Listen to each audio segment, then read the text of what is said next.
Fernanda Dândalo, viúva de Adalberto Amarílio Júnior, não consegue conter as lágrimas. Ela segura com força o capacete que ele usava, como se aquilo pudesse trazer alguma resposta. As pessoas têm dito que eu posso ser a culpada. E eu não sou a culpada. Desabafa, com a voz embargada. A dor que carrega no peito é visível. Ela mal consegue encarar os repórteres, mas insiste em falar. Precisa, porque o que aconteceu com seu marido não faz sentido nenhum. Adalberto desapareceu no dia 30 de maio, após participar de um festival de motos no Autódromo de Interlagos, em São Paulo. Um evento de grande porte, local frequentado por milhares, inclusive palco da Fórmula 1. E foi justamente ali, onde a segurança deveria ser máxima, que algo terrível aconteceu. Fernanda lembra do dia com precisão. Ele estava animado, feliz como uma criança prestes a brincar com seus brinquedos favoritos. Ele ia fazer test drive de moto, estava empolgado, sorridente, parecia um menino. Mas aquele sorriso foi o último que ela viu. Horas depois, Adalberto mandou uma mensagem dizendo que iria jantar em casa. Foi a última vez que Fernanda ouviu falar do marido. Depois disso, o silêncio. Um silêncio que se tornou insuportável. A madrugada chegou e nada dele. O celular desligado. Fernanda começou a entrar em pânico. Eu esperei até umas 11h30 da noite. Aí o desespero tomou conta. Peguei o carro, fui até o autódromo, refiz o caminho. Nada, nem sinal. Diz ela como se ainda estivesse vivendo aquele momento. No dia seguinte, o carro de Adalberto foi encontrado. Estava parado, perto da pista de kart, dentro do autódromo. Não havia sinal de arrombamento, nada roubado, nenhuma marca de luta. Apenas o carro. O corpo, no entanto, só seria encontrado 3 dias depois, dentro de um buraco de obra. Um buraco com cerca de 3 metros de profundidade e apenas 80 centímetros de largura no fundo. Estreito, sufocante.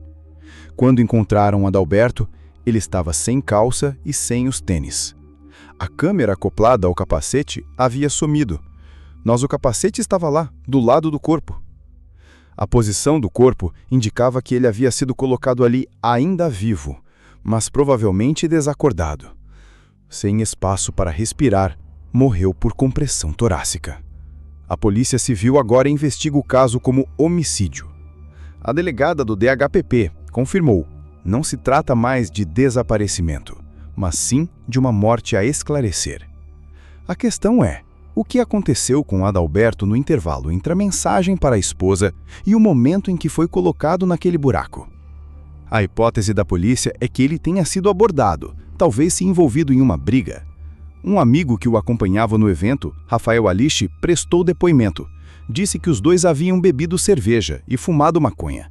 Segundo ele, eles se despediram por volta das 19h48 e Adalberto parecia agitado. Foi nesse momento que ele mandou a mensagem para Fernanda. Mas depois, nada. O celular parou de emitir sinal. A câmera de segurança registrou Rafael chegando em casa pouco depois. E Adalberto desapareceu, como se tivesse evaporado. Mas não evaporou. Estava ali, dentro do autódromo, enterrado sob o concreto de uma obra. Fernanda questiona: por que ele tiraria as calças e o sapato? Por que entraria num buraco? Isso não tem sentido nenhum. E realmente não tem. A polícia ainda tenta entender se o empresário foi vítima de um crime premeditado, um ato de crueldade, ou se houve algum desentendimento que terminou em tragédia. O local onde o corpo foi encontrado é restrito. Fica nos fundos do cartódromo. A nova linha de investigação indica que Adalberto pode ter estacionado ali para evitar o pagamento do estacionamento oficial do evento. Um caminho que ele já conhecia, por ter frequentado o autódromo outras vezes como piloto. Se essa hipótese estiver certa, ele teria cortado o caminho por dentro do cartódromo, para buscar o carro. Foi nesse trajeto que algo aconteceu. Uma abordagem? Uma briga? Um acidente? Ninguém sabe. Só se sabe que em algum momento ele deixou de ter controle sobre o próprio destino. Enquanto a polícia analisa manchas de sangue encontradas no carro e interroga testemunhas, a dor da família aumenta. Fernanda está abalada. Diz que não consegue voltar para casa, que vê o marido em cada canto, que ainda espera que ele entre pela porta. Ele jamais entraria num buraco sozinho. Não tiraria as calças e o sapato daquele jeito. Ele amava viver. Tinha planos. Amava a filha. Amava a vida. Diz, com os olhos marejados. A tragédia abalou a todos. Adalberto era querido. Não tinha inimigos. Não havia recebido ameaças. Era um homem de bem. O tipo de pessoa que não se envolve em confusão. Ele era só alegria. Repete Fernanda, como um mantra. A polícia trabalha agora com cães farejadores na área onde o corpo foi achado, buscando outros vestígios. Buscam saber se ele foi levado para outro lugar antes de ser jogado no buraco. Procuram por marcas, por sangue, por objetos. Tentam montar o quebra-cabeça, mas as peças não se encaixam. Ainda não.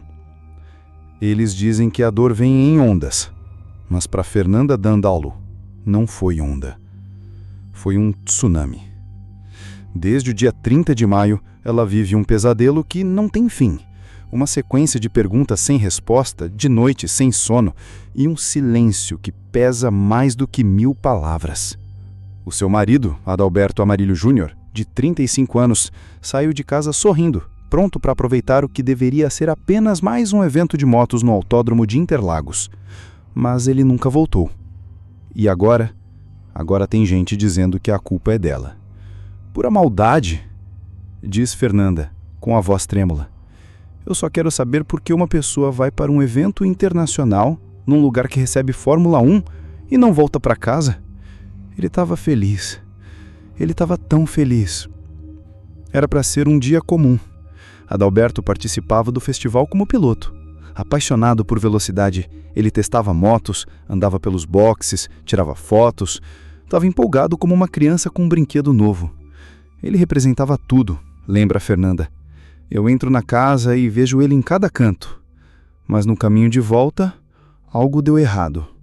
Muito errado.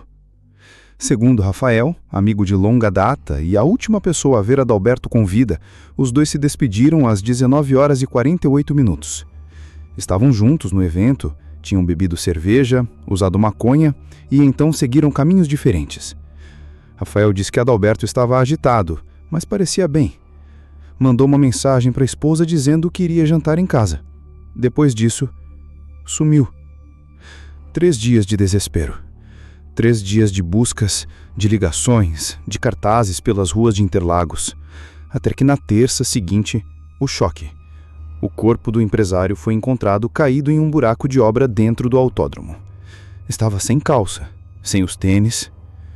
Não consigo imaginar a minha vida sem ele.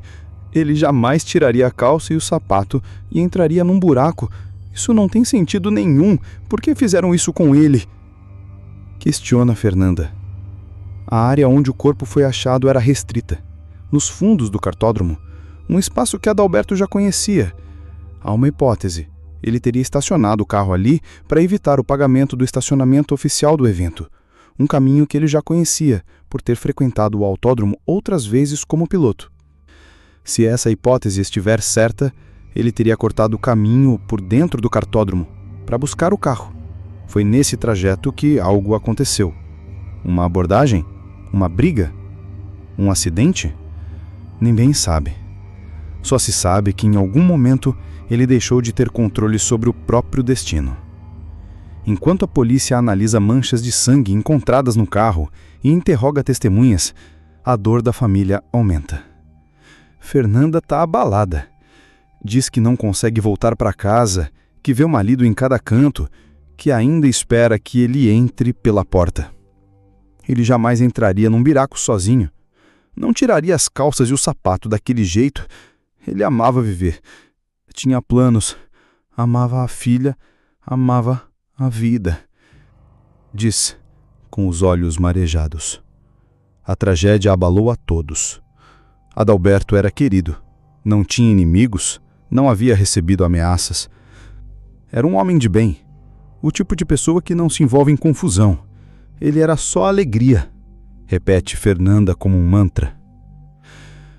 A polícia trabalha agora com cães farejadores, na área onde o corpo foi achado, buscando outros vestígios. Buscam saber se ele foi levado para outro lugar antes de ser jogado no buraco, procuram por marcas, por sangue, por objetos, tentam montar o quebra-cabeça, mas as peças não se encaixam. Ainda não. Eles dizem que a dor vem em ondas, mas para Fernanda Dândalo, não foi onda. Foi um tsunami. Desde o dia 30 de maio, ela vive um pesadelo que não tem fim. Uma sequência de perguntas sem resposta, de noite sem sono e um silêncio que pesa mais do que 1000 palavras. O seu marido, Adalberto Amarílio Júnior, de 35 anos, saiu de casa sorrindo, pronto para aproveitar o que deveria ser apenas mais um evento de motos no autódromo de Interlagos. Mas ele nunca voltou. E agora? Agora tem gente dizendo que a culpa é dela. Pura maldade.